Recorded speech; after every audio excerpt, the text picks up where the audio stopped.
Hey guys, I'm Brett. In this video, we're going to go through the ins and outs of getting your Weeble S set up and ready to use with your camera. Special thanks to Zhiyun for sponsoring this video. Before we dive in, let's take a look at everything we get in the Weeble S standard package. We have an included tripod handle, 2-in-1 quick release plate, lens support, a camera riser plate, an assortment of cables for connecting different cameras to the gimbal, batteries with a USB-C charger, and of course, the gimbal itself. Let's check out the gimbal and get it set up. There are these cool looking switches on each axis. These keep the gimbal locked up when storing it away, but can also be used to lock things up when balancing your gimbal, so let's do that. Slide down to unlock an axis. Move the arm into the balancing position, and then slide it back to lock it in place. Do this for both the roll axis and the tilt axis. The pan axis remains in the same position, so we'll just leave it for now. With the gimbal locked and ready for balancing, let's get everything set up. Now, it's really important that you get your camera and any accessories set up for how you intend to shoot before you start balancing. This includes removing any lens caps, attaching lens hoods, adding filters, yada yada. So next, we'll connect our camera to the 2-in-1 quick release plate. The screws for connecting the plate to the camera are found inside this box of cables. Simply place the screw into the plate and use a coin to attach it to your camera. Now, generally speaking, the bigger your setup, the further back on your plate that you want to connect your camera. If you're using a smaller camera body and it's paired with a bigger lens, you can use the included riser plate to make sure things fit properly. Just connect the riser plate to your camera, then connect that to the quick release plate. The 2-in-1 release plate is awesome. It's not only compatible with Manfrotto style RC2 connections, but you can quickly detach the top, and now it's compatible with Arca-Swiss connections too. Next, let's attach our zoom/focus motor. If you're shooting with a lens that doesn't have built-in gears, you'll need to attach this gear ring. Simply wrap it around, make sure it's reasonably tight, then slide it to lock it in place. For the motor, we have 4 pieces here: a bracket which attaches to the quick release plate, the screw for the bracket, a small rod, and the motor itself. First, screw the bracket into the bottom of the quick release plate. Then, insert the rod and clamp it down by tightening the screw.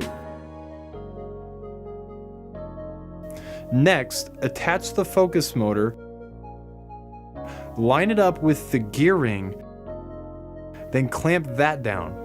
With the gimbal still locked up, let's attach the camera and lock it down. First, we'll loosen this lever and slide in our camera until the rear safety lock engages. Before balancing, we will need to attach all of our cables. Inside this cable box, we have cables for all sorts of different cameras. First, let's find the cable for powering our zoom motor. It's this small USB-C to USB-C cable. Just plug in one end here and the other end into the motor. As for the other cables, each one is labeled to tell you the connection type. For reference, the online manual has a guide for showing you which cable corresponds to a particular camera and brand. Here we have 4 cables for connecting to cameras. One for cameras with a mini USB, one for cameras with a USB-C connection like the Panasonic GH5. We have one for cameras with a micro USB-C like the Nikon D850 or Canon 5D Mark IV. And then there's a cable for Sony cameras with this multi-port on the end, which looks similar to micro USB, but it's very different. Since we're using an A7 III, we're going to use this cable.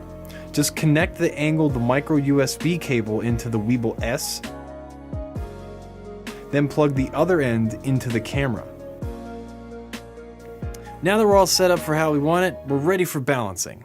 With Weeble S, there's more space than ever before to balance your setup, which means better compatibility and a better shooting experience overall.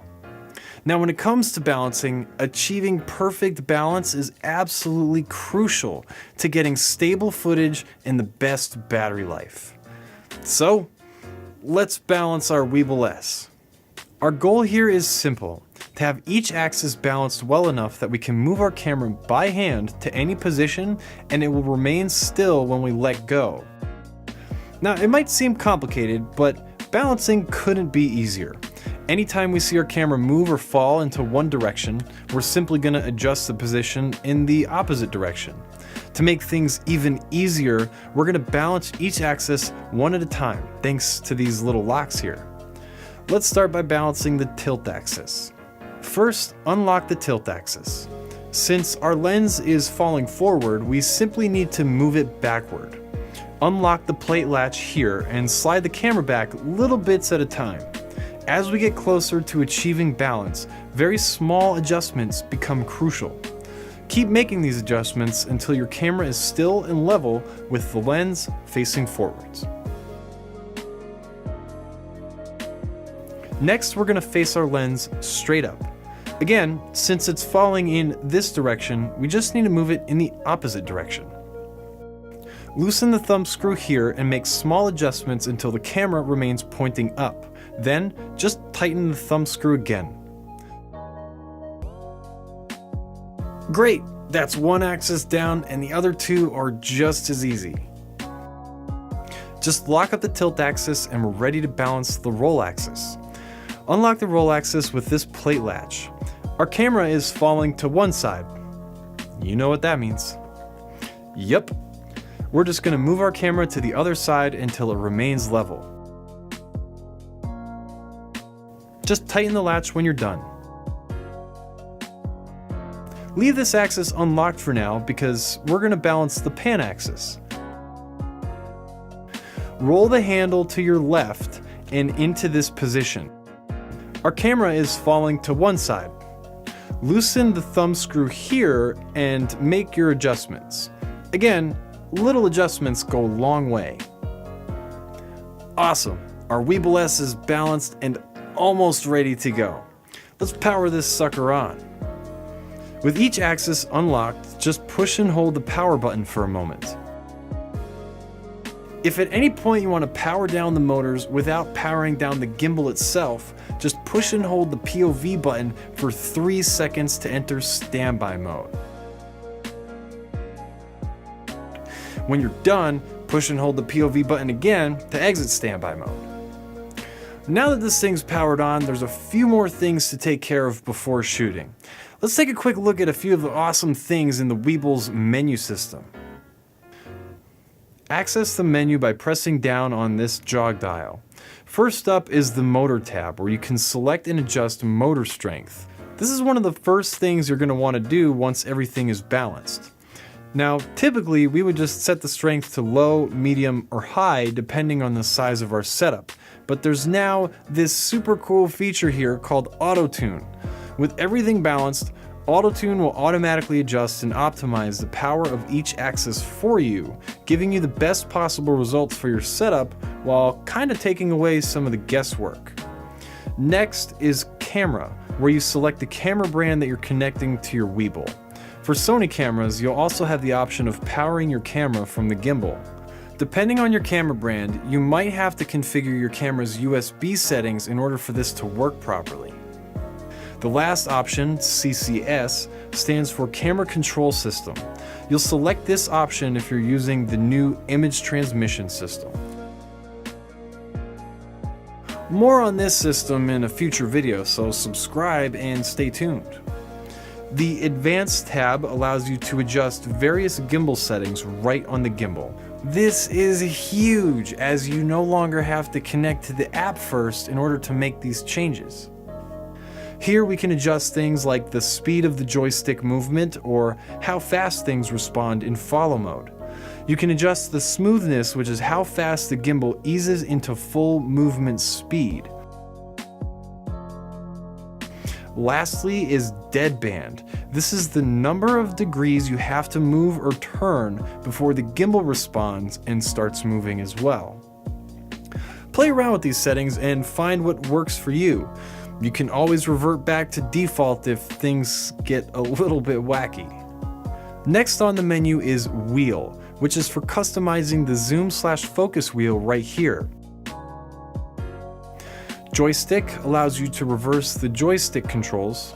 And then there's calibrate, which is a 6-step process that helps you correct any major issues with the gimbal like drift or improper angle.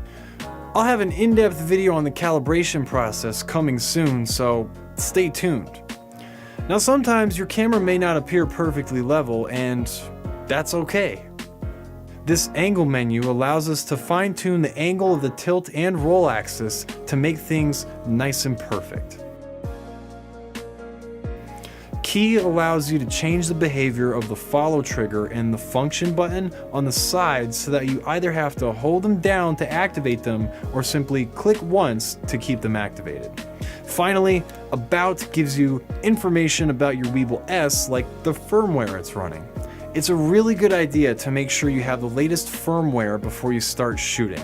You can download the latest firmware from Zhiyun's website, or you can download the ZY Play app and update from there. I'll have a video coming on how to update your firmware, so stay tuned. But that's it. We've balanced our Weebill S, tweaked a few settings, and we're ready to start shooting. If you guys have any questions for me, leave a comment down below and I'll try to get back to you. If you found this video helpful, drop a like too while you're at it. And subscribe to the channel because there's lots more coming. We have videos coming on filming with the Weebill S, the new image transmission system, and more. You don't want to miss it. Until the next one, I'll see you.